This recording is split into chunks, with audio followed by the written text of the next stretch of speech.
Hi there, and welcome to another episode of the non-existing series with no ever episodes ever of A Filet of Foley. Today I will be making a Christmas cake. Now this Christmas cake is a symbol of my Christmases of young. It's actually my Nana's recipe, which my mother and her used to make when I was growing up as a child. The whole house would smell of Christmas cakes for the whole month of December, as they made 20 cakes or more every year. So today I managed to procure that recipe, and let's see how it goes.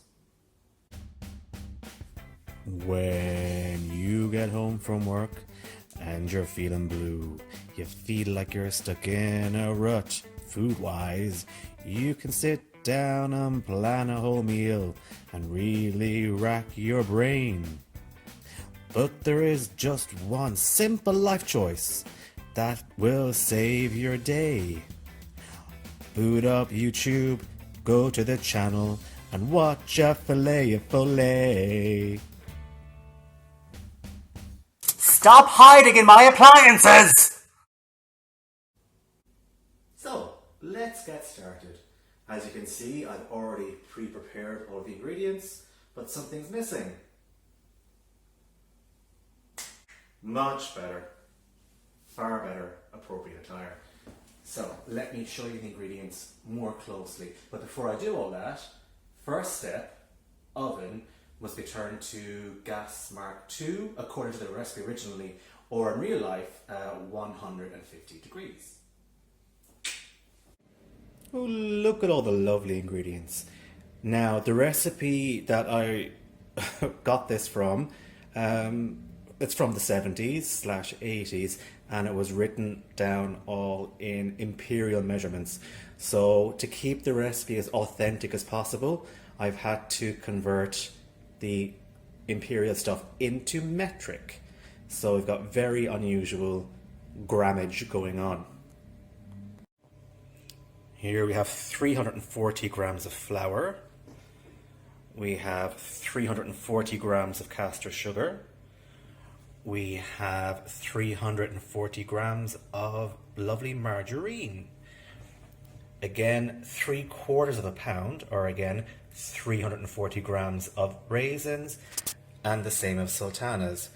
What the difference between them is, I have no idea. Then we have a lovely bit of 2 ounces of mixed peel, which I think is 115 grams. 4 ounces of chopped glacé cherries, that's 230 grams of those, and 115 grams of almonds. Of course, then we can see some lovely eggs here. That's 6 of them, and in metric, that's 6 eggs as well. And in front, we have the few extra bits of ingredients. 2 level teaspoons of baking powder, the same of mixed spice, and a pinch of salt. So, since we've already got the oven preheating, the next step was to grease and put the greaseproof paper onto the baking tin, which I have pre-prepared here. Ooh. This has never been used before tin, and I suspect it might be a little bit too small. See how it goes. So the first main cooking step is to sift together all of the dry ingredients. Lovely. The flour going in, throw on top the mixed spice, and throw on top the baking powder, and let's get the salt in too. It's all through. Blast the salt in. Lovely. Then mix it all together.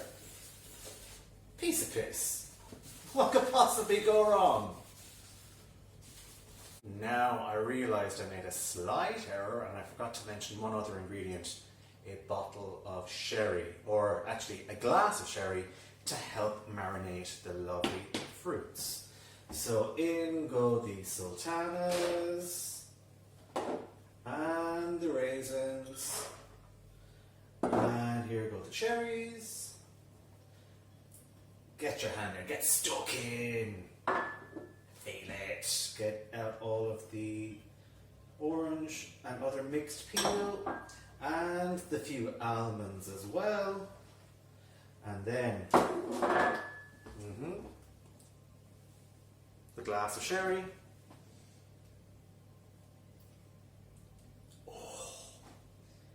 Douse the lot in that. And I give it a big mix with hands. Get in there, don't be afraid. That's it, mix it all up. It's this bowl might be too small. Oh well. And actually I might add a bit more sherry because, you know, it's Christmas. Next step is to cream the margarine and the sugar. So plop it all into the food processor. Takes away all the hard work. And pray that this works, because I don't have the energy to do it like the old-fashioned way.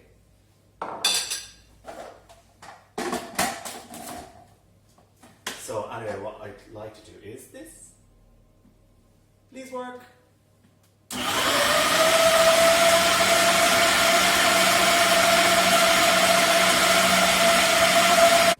So you can see it's almost done. I'll just give it another quick judge, just finish it up.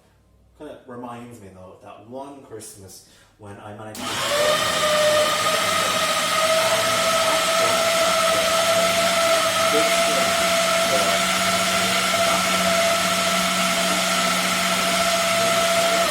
and they managed to get it out eventually using pliers.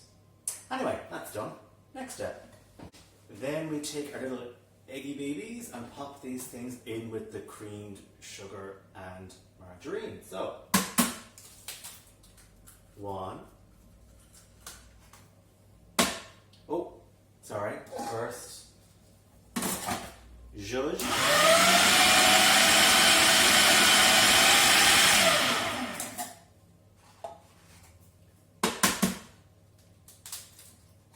2. Zhuzh. 3.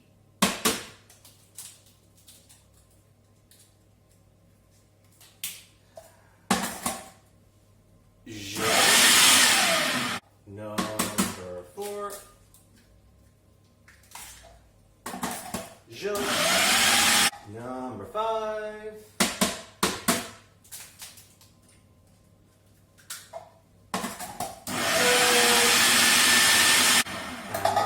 Egg number 6. Goodbye, eggy baby. In you go. And the final zhuzh.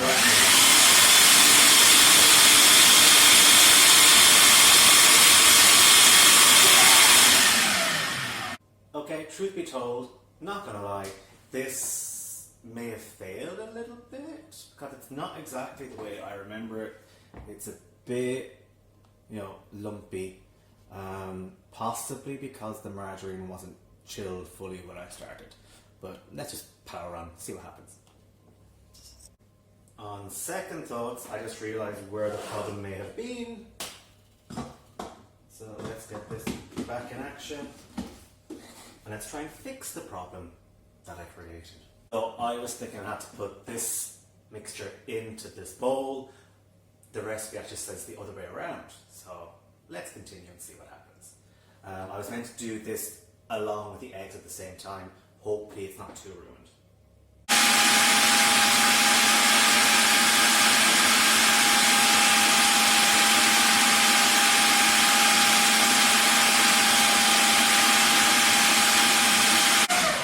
So that is looking... Whoops! That is looking far better. Oh, look at that. That's a thick one. No. Right, almost there. So, we've got back our lovely drunk friend, the soaking fruit and nuts and other assorted stuff. Plonk everything then into this lovely bowl and mix it all up. And now the mixture has left the bowl. The processor bowl, and now it's in the mixing bowl. I'll just dump all of this drunk fruit into this one. Don't fall, don't fall. Ah, go. Oh, yes. Come on, Sherry. That's it. Sherry, out you come.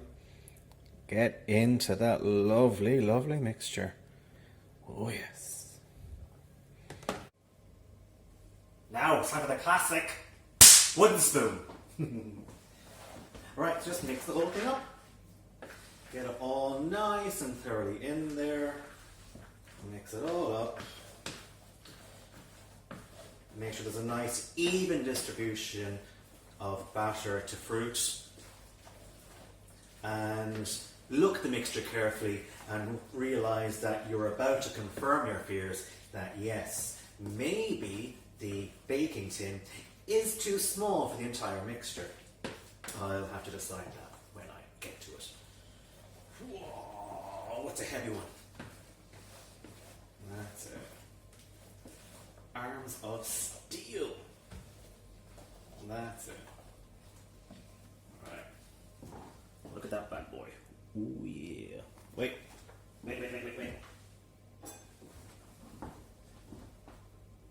Hum.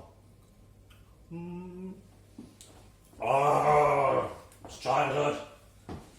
Okay, and now to pour the mixture into the tin. Now, pre-lined. So.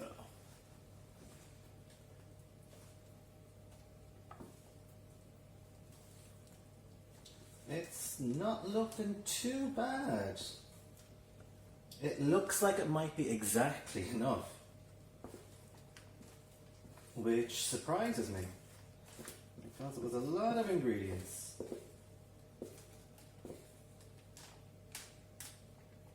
The greaseproof paper is kind of disguising the full limits, but it is just enough not to overspill.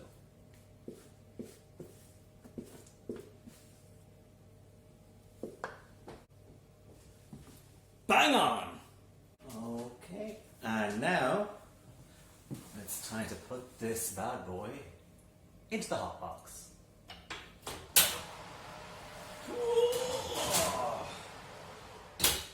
Now the recipe said put in there for 3.5 to 4 hours, and then to cover it with greaseproof paper for the last hour to half hour, and I'll see what I can do then.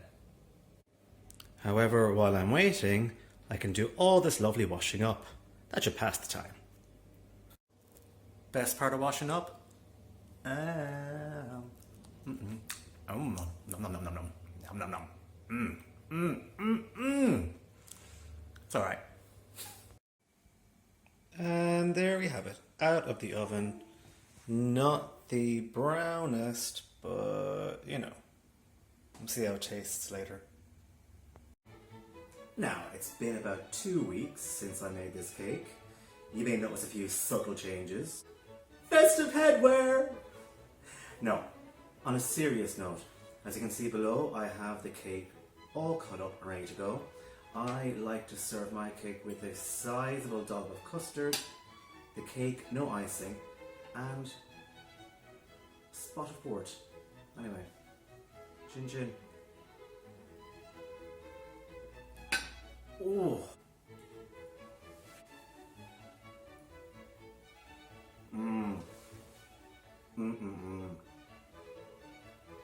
That, ladies and gentlemen, that's childhood right there. Including the port. Ooh. Now as you can see, most of the bit of fruit sunk down the bottom, but it's all still there. And on that note, season's eatings, Merry Christmas!